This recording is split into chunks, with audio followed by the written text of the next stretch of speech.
Hey guys, and welcome to another video. Today I want to talk a little bit about the ego force. And the ego force I can use very often get judged as something that's wrong or bad, or something that we should try to fix, manage, get rid of even. And this is my perspective, so take it or leave it. But the ego force, it's not a thing, but you can say it's a mechanism in some sense, in a relative sense, that wants to experience itself as a form. And it's a tendency to identify, and it's a tendency to create a form out of the formless. So in essence, we are formless. And in pure curiosity, you could say, infinite intelligence or source is curious about experiencing itself as a form. It wants to know what it can become. And there's infinite creativity here. There's no limits, really, because who's the one to set the limit in this infinite universe?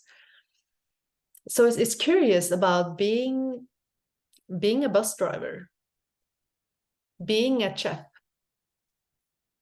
being a mother, being a prince, or being a flower, or being anything that we identify with. And to do that, it needs polarities. To be old, to experience yourself as the shape, form, mental form, old, you need to have the contrast, which is young, because there's no old without young. So everything needs polarities to exist. Everything needs contrast to be real, you can say, or to be an experience. So there's no experience of being poor without rich, women or you can say feminine without being masculine, and all these polarities that we explore and experience in this matrix of polarities.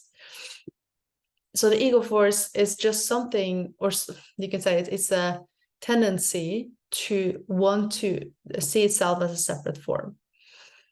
It creates separateness, and that sense. So, and this also happens after awakening, and it tends to create like a spiritual form. So the moment that you see yourself as a self, the moment that you create an identity and a story, and it can be just an image, it can be just an emotion, but it's about you as a separate entity, as a separate identity. No matter how that shows up, that's the ego, really. And I know that can be uncomfortable, especially if there are identities and stories that we like and that we identify with. And there's no one that really, you don't have to let go of this if you don't want to. But if you have had an authentic awakening, you might feel that these are essentially not the truth about what you are. It can be captured into this form that the ego creates.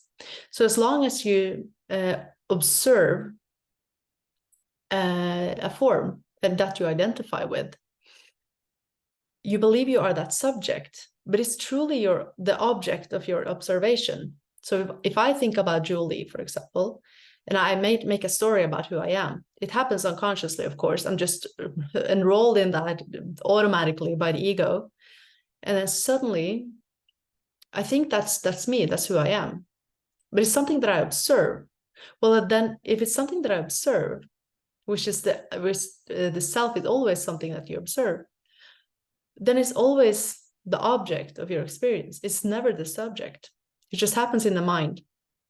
And it happened over so many years that you are so conditioned to believe in that story.